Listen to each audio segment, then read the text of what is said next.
Hi, this is Osman. I'm a master level energy healer with telepathic capabilities and specializing in terminal illnesses and critical care recovery. I'm also an advanced level yoga and meditation teacher. Be sure to visit my website yogawellness786.com for more information on my services as well as contacts. Also, remember all my therapies are natural based and not a replacement for medical treatment. If you have a medical condition, be sure to visit a qualified and licensed medical practitioner in your locality. Today, I want to discuss a little more on the amazing advantages of the cross-legged posture called Siddhasana. So, just to briefly explain it, you can go online and you can see what it is. It's to sit upright with your two legs in front of you, directly in front of you, then bend your right knee upward, right? You're sitting, your left leg is straight in front of you, your right knee is up, and then drop your right knee, right? And then take your heel, your right heel, and this raise yourself so that it touches your perineum, right, under you, right? But don't sit on it fully, like partially, and just like roll, go on it and just roll off it so that it's propping you up, okay? And then bend your left leg, remainder leg, and bring it straight up in front of you, and then lift your heel, right, above that, and bring it above your private and just drop your knee, right? So it will be very difficult if you're not used to sitting cross-legged to just drop your knees on either side. You feel the strain in your inner tendons inside both your thighs, right? In that region reaching towards your pelvic region, right? And that is because you need to practice for a long time before. I couldn't sit this way, it took me a lot of practice because in my yoga practice, I never focused on the cross-legged position, stating that in the olden days, 5,000 years ago, people didn't use chairs to sit, and now it's the 21st century, or at the time was the 20th century when I was practicing it, and I have chairs, I have a couch, and I meditated on a couch and attained the highest levels of meditation, right? So you sit this way, and the tremendous advantage, the number one advantage is it like props you up.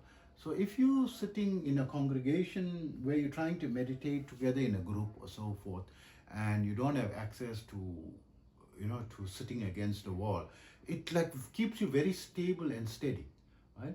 And you are able to sit propped up and comfortable without the need of a backrest, right? Because you'll sit slightly, the trick is to be sitting slightly forward, right? You'll be leaning, you won't be straight directly up, you'll be slightly forward. So when you bring your wrists would not be touching your knees, this part will be touching, your knees because you're slightly forward, right? And you are quite comfortable, sitting that way. But what is amazing is when I started to practice the Kriya or awaken the Kundalini energy and raising it up. So the Kundalini energy is so powerful, it's overpowering. You can't endure it in your body. But when you sit in this posture called Siddhasana, it seems that you get very good control of it. You can endure it because you're redirecting all the energy to the base of the spine at the perineum, and it's shooting up the spine, and the spine seems to be the only part of the body that can take very high levels of energy and doesn't become overwhelmed, with these high levels of energy like the rest of the body. So when that energy is awakened and you push and your Kundalini is like active, it like overpowers and your body cannot handle it. So it's a way to handle it and control that energy better, right?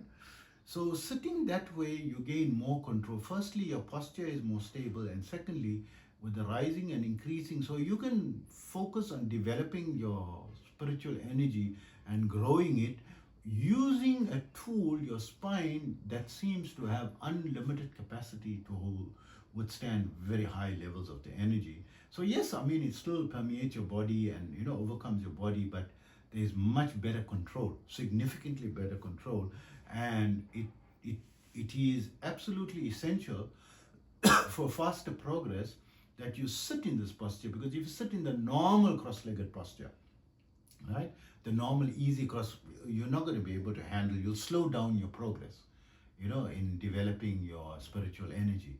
So it makes like probably about 5 times or double double the time in which you can develop this energy, because it's that much more efficient when you're sitting on it. And of course, sitting in that posture alone without, let me get into that posture, right? Get into it. And you can even, if you're at home, if you got something, a backrest, use the backrest. There's no problem. I always use a backrest, wherever possible. If I didn't, and it's still not a problem. So just sitting in this posture, right? When you have a backrest, then your wrists will touch it, because then you become totally upright, right? So the only, when you're sitting this way and you're just sitting, 90% of your meditation is done. When you're getting used to meditation and you are regular in your practice, and you are able to get to a calm state, and you feel your senses withdrawing, and you feel that vibration permeating your body, right? The meditation vibration, that you're going from your alpha state to your theta state, right? And then concentration becomes so much easier just by sitting in the posture. Tremendous improvement in your the speed at which you go to the higher levels of meditation, as opposed to just sitting normal cross-legged, right? So it really helps. And some of the teachers that I came across said that just sitting in this posture, right, just sitting in this posture is like more than half of the meditation. It like engages the meditation energy automatically, right? All you have to do is just the mindfulness, look at a point, or focus your attention on your breath only, and won't be struggling like how people normally struggle, the mind jumping so much. There's much more control, right? Once you get used to sitting, it's going to take time. It took me about 2 years before I could sit in this posture, practicing daily, right? So I used to sit in it for as long as I could, and then just uncrossed my legs and continued my meditation, right? And eventually, I was uncrossing it at a later and a later and a later. Initially a few minutes, then about 5 minutes, and then 10 minutes, 20 minutes, and going to 1 hour, 2 hours, right?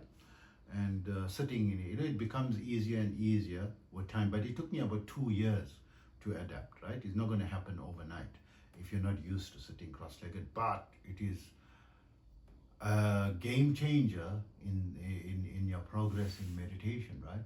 And the thing that tremendously enhances is Dhyan Mudra, to hold your fingers this way. When I used to see it, and they said it's advisable to do it for meditation, to hold that way and keep your wrists, or if you're sitting straight, a little bit further away from your wrist, on your knees. But keeping this, or just keeping it on your lap comfortably, right? Just keeping it there comfortably. You don't have to keep it. But the reason to keep it forward, to outstretch your arm, is there's the energy centers under your armpits that gets blocked when you fold your elbows to your body. If you take your elbows, open it out, you allow the flow of the energy that much better, right? So it's recommended. That's the reason for it, right? So initially you're not going to feel all that. Even if you hold your fingers, you feel nothing. When I used to initially hold my fingers like this, well, nothing. I said, this is, it's a hocus pocus. It's a waste of time. But as you're advancing, you feel, just by touching my finger and the thumb, in 2 to 5 seconds, I'm gone into the theta state. It's like the tremendous boost, like a turbo, propelling me into the meditative state in seconds, right? Into the higher levels, the theta state, and then I just have to go into delta, the no thought state, right? That is all. And then I'm able to go into the delta state or the no thought state within 2 to 5 minutes normally, right? So before that, spending 16 to 18 hours of meditation, I only started to feel okay, that I'm going into the zone after 90 minutes, right? And only after 90 minutes, everything starts to feel amazing and good, right? From long-standing practice. And what used to take me 90 minutes is taking me 2 to 5 minutes by sitting in the posture, right? Sitting in the posture, and by holding this, right, 2 to 5 seconds, right?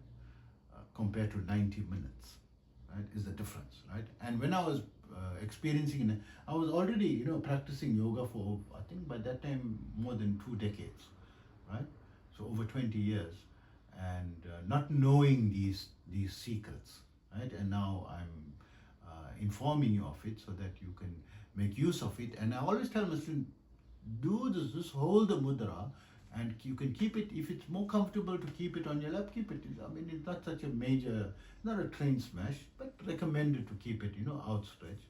And you can close your eyes and then meditate. Try and see how much faster your meditation progress is. So even if you can't sit cross-legged, you just hold this mudra and you're sitting on a couch, you can cross your ankles, at the bottom of the couch, right? Just to be, like, to complete the circuit. Just keeping it so that, because there's electricity flowing throughout your body, if you keep it apart, it's like the electrical circuit is broken. You want it touching, and if you don't want to hold this position, you feel a bit awkward, and you feel you're going to become, you're going to look like a Hindu monk or like a big Swami or something, so at least clasp your, interlock your fingers to close the circuit. That also helps a bit. Not as much as this. This is double locking, and locking without locking is like 0, right? This is 50%, this is 100%, and keeping it open is 0, right? If I have to describe it, because I'm on a higher level, I can feel the energy, the subtle energy now better. And in my students who are starting from 0, they experience very quick progress in meditation by following these tips and advices. And you can, cross your legs until it's paining. Once it's paining, you open your legs and continue your meditation, right? So maybe you want to meditate initially for 2 minutes, and after about 10-15 seconds, your legs are paining, uncross it and continue, the other 1 minute and 45 seconds or 50 seconds, and so forth, to finish your meditation. And then as you're growing into around 20 minutes, of meditation, and with time, you'll be able to sit longer and longer comfortably, and eventually it will not pain, right? As you going years into, the meditation practice, but you will advance that much quicker. Hope all this information helps you.